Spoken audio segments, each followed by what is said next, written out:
Vamos lá, ó. O que que é o mapa astral? O mapa astral ele vai falar assim, é a representação do céu no momento em que a gente nasceu, tá bom? O que que ele vai falar? Ele vai falar assim, o céu e a gente, nós somos a mesma coisa naquele momento.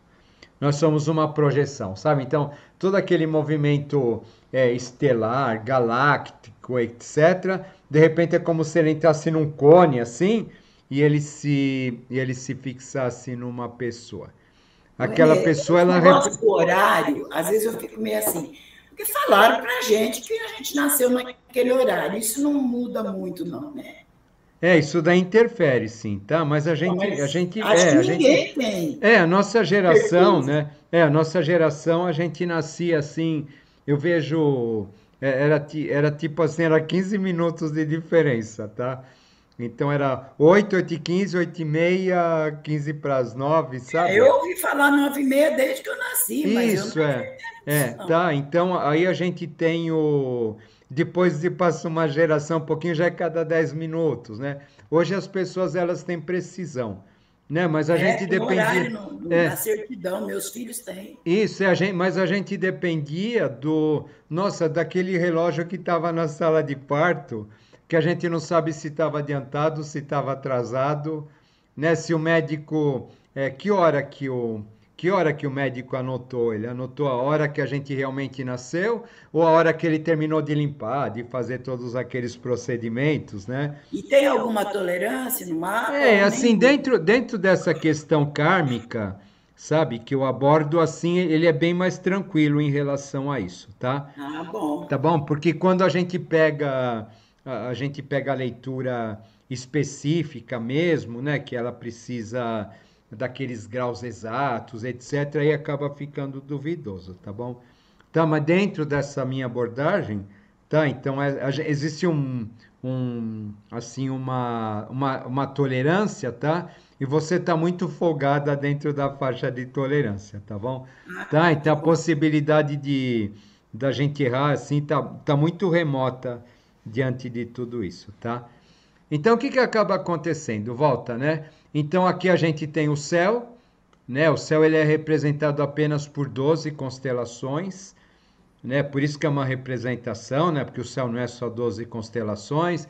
Essas constelações elas estão todas do mesmo tamanho, alinhadinhas, coisa que não acontece, né? E aqui no meio tá você lá no seu nascimento, no dia 8 de junho de 1960, às 9h30 da manhã, tá bom?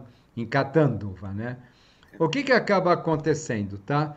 Então a gente volta, a gente tem você, a gente tem os planetas todos, como se fosse um cone assim olhando para você. E esses planetas, esses signos, né? Esses signos eles são como se fossem mundos diferentes. Cada mundo com seu clima, relevo, vegetação, idioma, costumes, etc. Crenças, tá? E esses diversos mundos aqui, eles são dirigidos por um regente. Cada um deles tem um regente planetário que a gente chama, só que o regente ele não fica parado, tá? Ele não fica no reino parado assim regendo, tá? Os regentes eles ficam caminhando aqui. Isso é interessante, tá? Então, às vezes eles vão passar pelo reino, sabe? Mas eles nem sempre eles estão no reino, tá? Então, o que que acaba acontecendo? Eles vão caminhando por aqui e cada um deles vai caminhando numa velocidade diferente.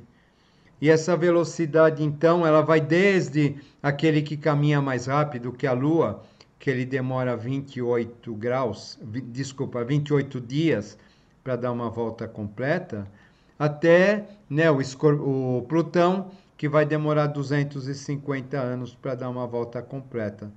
Vai ter gente que vai demorar 30 anos, gente que vai demorar 12 anos, gente que vai demorar 84 anos, 2 anos, sabe? Cada um dentro do seu ritmo, tá? E dependendo da posição que eles ocupam entre eles, eles podem estar tensos, são os aspectos vermelhos, são as linhas vermelhas, ou eles podem estar harmônicos, são os aspectos azuis, tá bom? Então, o que que é essa... E esses pontilhados daqui, ó, eles são desafios, tá bom? Ou seja, né, tem bastante desafios aí para você, tá? A gente vai Não, se não explicar... tivesse, estava errado. A gente vai explicar como que isso funciona, tá? Então, o que que acaba acontecendo, né? O que que são esses aspectos vermelhos daqui? Tá? Então, você imagina o seguinte, ó, eu tô com fome, eu tô com sede, eu tô com raiva, né? Significa assim, é um sentimento que eu trago, que enquanto eu não resolver aquilo, eu não posso pegar e prestar atenção em alguma outra coisa, né? Ele é algo que vai fazer com que ele monopolize a minha mente de alguma maneira, tá? Então, o que que acaba acontecendo, né? Esse sentimento aqui, por exemplo, né? Ó, você percebe, ó, eu tenho, ele tá tenso aqui, né? Mas por outro lado, eu tenho aspectos harmônicos, muito mais aspectos harmônicos para aprender a lidar com ele, né? E resolver essa questão, né? Do que eu ficar preso aqui na tensão. Sabe? Só que a gente tem uma tendência a ficar preso na tensão, e quando a gente fica preso nessa tensão, a gente acaba não vendo que existem outras saídas aqui para que a gente possa realizar esse mesmo ponto de uma maneira muito mais fácil, muito mais tranquila. Tá bom? Então aqui você vê a mesma coisa, ó, sempre que a gente tem esses pontos vermelhos, ó, a gente tem pontos azuis aqui, sabe? Geralmente, né, a gente tem pontos azuis assim para a gente ativar, só que a gente não vê, a gente não percebe, porque a gente está preocupado demais com esse vermelho daqui, que ele acaba nos impondo uma mecânica. Tá bom? Então o mapa astral vai falar assim, ó, todos nós somos presos numa mecânica, uma mecânica repetitiva, mas que a partir do momento que a gente entende o que ocasiona ela, a gente tem a capacidade de se libertar e caminhar aqui dentro dos aspectos azuis. Tá? Então, e você vê, né, que para você você tem muito mais azul do que vermelho, tá? Então, as possibilidades, né? As Ah, só possibilidades. possibilidade, porque As realizar possibilidades elas são grandes. Você tem os desafios aqui, tá? é Mas não. assim, as possibilidades elas são grandes, tá? Então, o Muito. que que acaba acontecendo, tá bom? A gente tem, a princípio, o mapa, ele nos fala isso, tá? Uma outra questão. Então, a gente tem a questão dos planetas. Tá? Então, quando eu falo para você assim, quando eu falo para você assim, por exemplo, é, você é de tal signo, né? O que que eu preciso entender? Tá? Imagina assim uma pessoa, tá? Você, quando você está na sua casa ou você está no seu espaço, você determina os horários, você determina a decoração, você determina o que você come, os hábitos, tudo, né? Dentro do seu espaço. Quando você vai, quando você vai atuar, né? Ou quando você vai visitar uma outra pessoa, por exemplo, né? Você fica restrito às regras daquela pessoa. Tá? Então não tem como, né? Você não pode ser você mesma. Você está na casa de uma outra pessoa, você tem que seguir as regras da casa daquela pessoa. Tá bom? Então, por mais amiga que seja, nunca é como você está no seu espaço. Assim como quando vem gente na sua casa também, né? Ela acaba interferindo, né? Na maneira de funcionar da sua casa. Então, o que que vai acontecer? Isso vai acontecer com todos os regentes de todos os signos. Tá bom? Eles estão andando por aqui. Então, quando eu falo para você assim, ó, você é gêmeos, né? Então, as questões geminianas que a gente associaria, né? Que a gente associaria ao signo, a essa questão racional, etc, né? Que a gente vê, né? Nossa, sabe, Mercúrio está em Câncer, sabe? Ele está em Câncer, ele está com a Lilith aqui do lado, sabe? Ou seja, né, o emocional tá toda, sabe, agindo sobre esse gêmeos que teoricamente ele seria só mental, tá bom? Tá, e numa casa 12 que é uma casa de inconsciente, tá? A gente vai explicar melhor o que acontece aí, tá? O que que acaba acontecendo então, né? A gente vê essas casas daqui, ó, que são os aspectos da nossa vida, o que acaba acontecendo é o seguinte, as casas elas passam por dois países, né, vamos dizer assim, então eu preciso entender onde que está o dono desses países daqui, para eu entender como que é a ambiência da casa, porque o signo ele simplesmente ele não vale.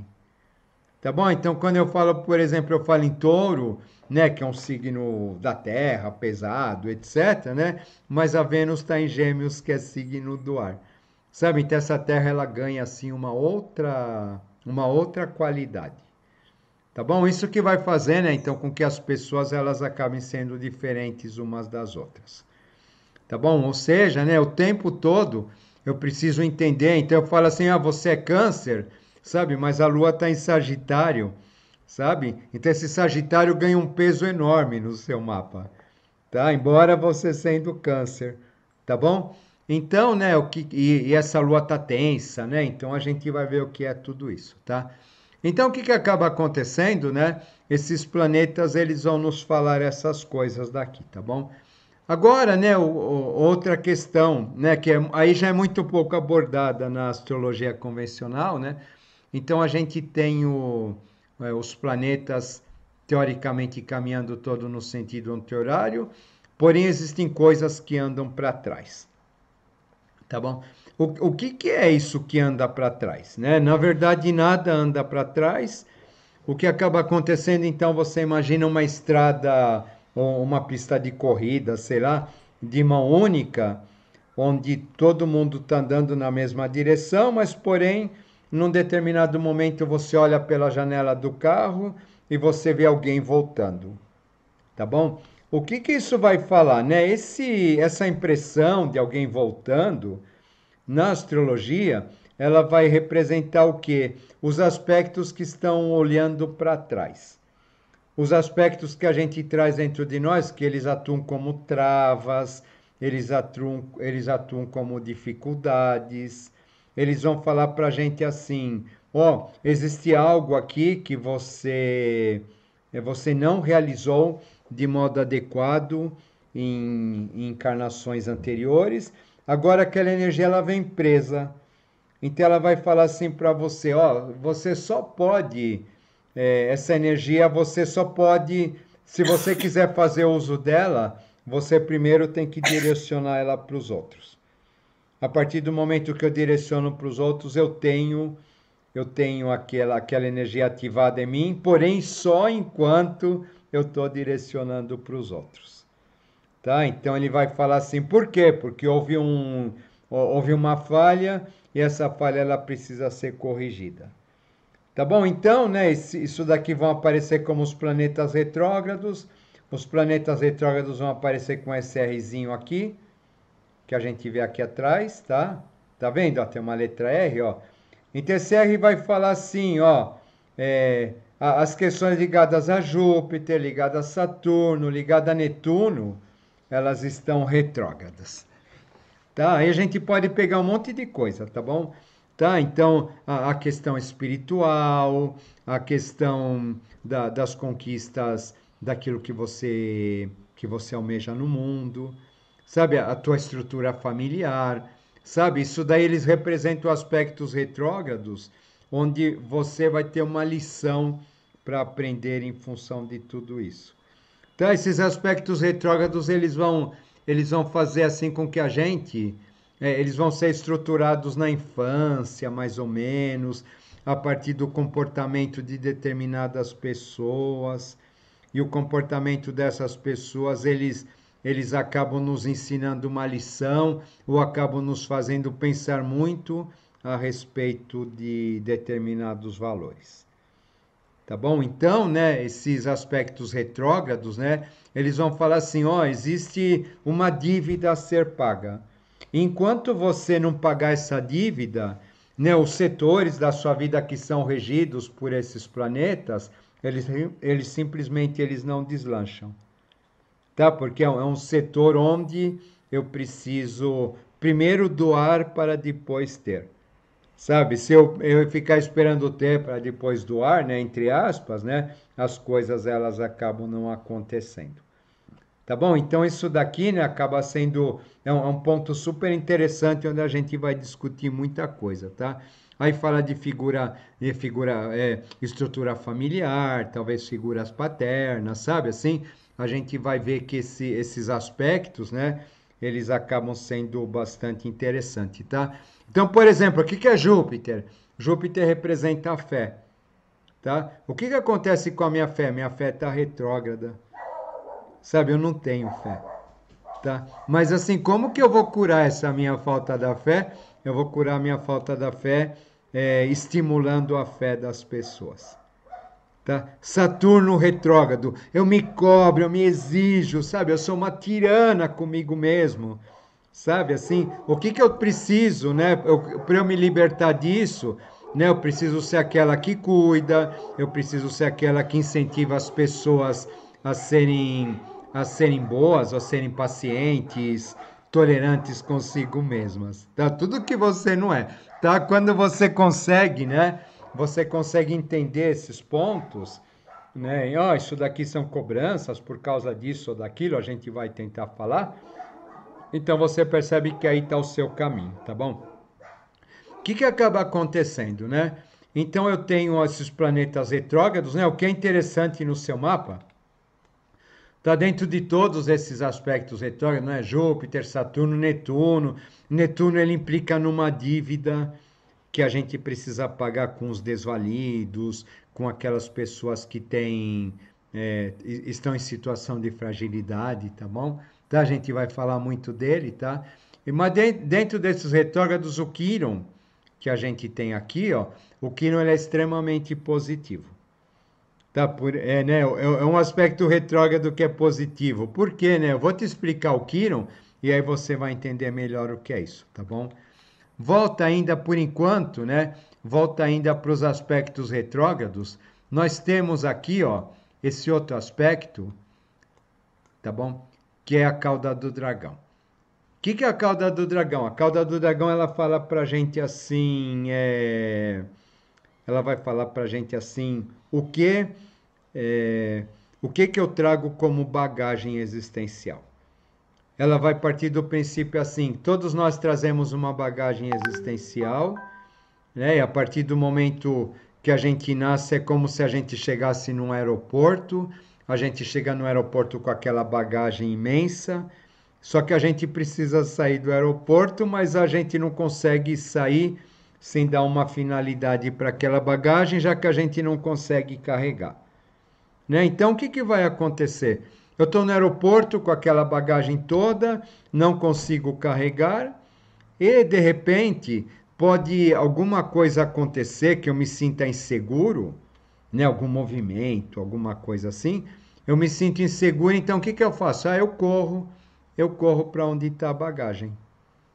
Tá? Só que assim, eu corro para onde está a bagagem, e o que acaba acontecendo para tomar conta, para não ser roubado, né? Só que eu continuo preso no aeroporto.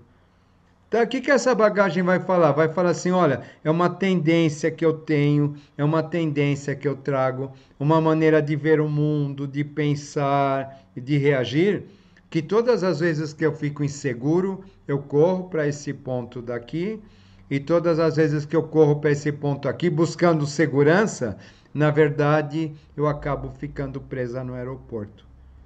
Tá? Então a gente acaba, é um ponto onde a gente busca segurança, mas a gente acaba não encontrando, tá? E o que é interessante, né? Eu considero isso como um signo oculto que a gente traz. Então esse ponto de segurança ele está em peixes no céu, sabe? Então as questões de peixes, né? Do imaginar, do pensar, etc., né? Elas acabam tendo um peso muito grande e a gente vai explicar mais tarde, tá bom? Tá? Então o que precisa, né? O nó do norte vai falar para nós assim, ó, aqui é onde está o guarda-volumes para que você consiga sair do aeroporto.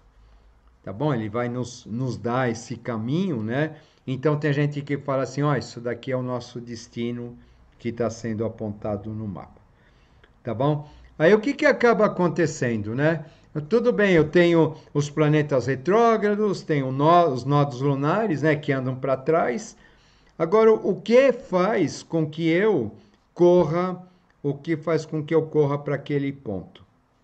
Tá bom? O que faz com que eu corra para aquele ponto é o Quiron. Tá aqui que é o Quiron, né? O Quiron, assim, eu tô lá sendo gestado na minha mãe, ali eu tenho alimento, ali eu tenho respiração pelo cordão umbilical, ali eu tenho proteção do mundo, ali eu estou integrado com aquele universo todo que o útero representa, só que num determinado momento eu sou expulso. E quando eu sou expulso, eu tenho que respirar por mim mesmo, eu tenho que comer por mim mesmo, eu vou sentir o toque das pessoas, né? O ar vai queimar as narinas, a luz vai ofuscar meus olhos, eu vou me sentir frágil, eu vou me sentir impotente, as pessoas são enormes, eu estou dependendo delas, né? Então, o que acaba acontecendo? Esse sentimento de medo, de insegurança, de incapacidade, ele vai acabar sendo ele vai acabar sendo jogado nesse ponto aqui que a gente chama do Quiron. O Quiron é a nossa dor de existir. Tá? Então, por que a gente nasce, né? Ainda bem que a gente não lembra, né? Mas o nascimento é um sofrimento absurdo para a gente. Né? Qual que é a finalidade desse sofrimento? É exatamente que a gente ative os nossos mecanismos de biossobrevivência, né? Para que a gente possa reagir, né? Mas o que acaba acontecendo, essa ferida ela fica marcada. Tá? Então essa ferida ela vai ficar marcada, ela vai se estruturar em algum ponto nosso, de acordo com a nossa infância, de acordo com a nossa educação, os planetas retrógrados, os nodos, tudo isso vai ser estruturado a partir dos nossos, talvez, 7 primeiros anos de vida, sabe? Para fazer a gente acreditar que a vida é daquele jeito e para jogar a gente diretamente nos nossos conflitos para que a gente tenha oportunidade de curá-los. Então, ou seja, né, os primeiros anos de vida eles são uma recapitulação do passado. O que acaba acontecendo então? Ó, eu tenho o Quiron aqui, o meu Quiron é um sentimento de impotência, de incapacidade. Todas as vezes que eu tenho um sentimento de impotência, de incapacidade, o que eu faço? Eu corro para onde está a minha bagagem, só que todas as vezes que eu corro para onde está a minha bagagem, os planetas retrógrados, aquelas travas que eu trago, elas crescem, porque está todo mundo andando para trás no mesmo tempo, né? Então, o que acaba acontecendo? Eu entro em contato com todas as minhas fragilidades, as minhas inseguranças, e né, eu acabo concluindo no final que eu não sou capaz. Tá bom? Então, eu fujo da minha dor num ponto que vai sempre realimentar essa própria dor, e a gente, dessa maneira, a gente acaba ficando preso num círculo vicioso. Tá? O que é interessante, né? Interessante a gente entender, todas as vezes que eu estou nesse ponto aqui, por que que o que aconteceu que fez com que eu chegasse nesse ponto? Tá bom? E quando eu descubro o que aconteceu que fez com que eu chegasse nesse ponto, na verdade eu estou começando a desmanchar a mecânica desse Quiron aqui, e eu estou começando eu estou fugindo da mecanicidade que essa questão acaba me jogando. Tá bom? O que é o bonito disso, né? O bonito disso, ó, você tem o Quiron retrógrado, tá? E o Quiron retrógrado, ele fala assim, ó, esse Quiron veio para ser curado. Sabe? Não é todo mundo que tem o Quiron retrógrado, né? O Quiron retrógrado fala assim, ó, nessa vida você veio para curar essa dor e você veio para se libertar desse processo repetitivo. Tá? Acaba sendo muito legal, só que o Quiron, né? Ah, muito legal. Só que o Quiron ele só é curável a partir dos 50 anos, tá? Ou seja, né, a gente demora um tempinho preso dentro disso, né, para que a gente comece a curar. Tá bom? Então, né, o que acaba acontecendo, né? Esse daqui é a estrutura do mapa. A gente tem então esse conjunto como um todo, ele roda no sentido horário, né? Você vê, tem coisa que roda no horário, no anti-horário, é que nem uma combinação de um cofre. E o que vai acabar acontecendo, né? A partir do momento, então, em que eu nasço, esse conjunto daqui, ele demora 24 horas para dar uma volta completa. Aqui é o nascer do sol, aqui é o pôr do sol, né? Então, são 12 signos, 24 horas. A cada 2 horas eu tenho um signo despontando no horizonte. E o signo que desponta no horizonte no momento em que eu nasço, ele vai ser o meu ascendente. Tá bom? Tá? E o meu ascendente, no caso, é Câncer, né? Então, ele vai te falar o meu desafio dessa vida, tá?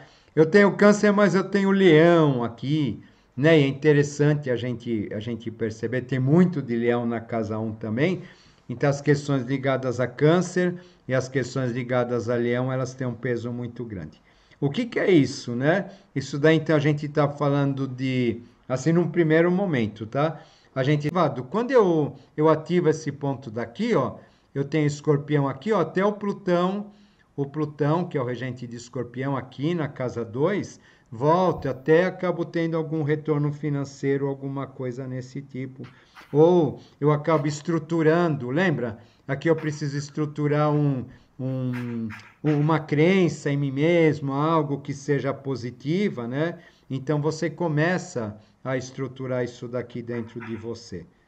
Sabe? Então, ó, por favor, parou, assim, coloque em prática, não fica pensando no Que não público, vale a etc. pena Se vale mais. a pena, sabe? Isso daí vai chegar para quem tiver que chegar, sabe? E vai fazer muita diferença na vida das pessoas conforme chegou.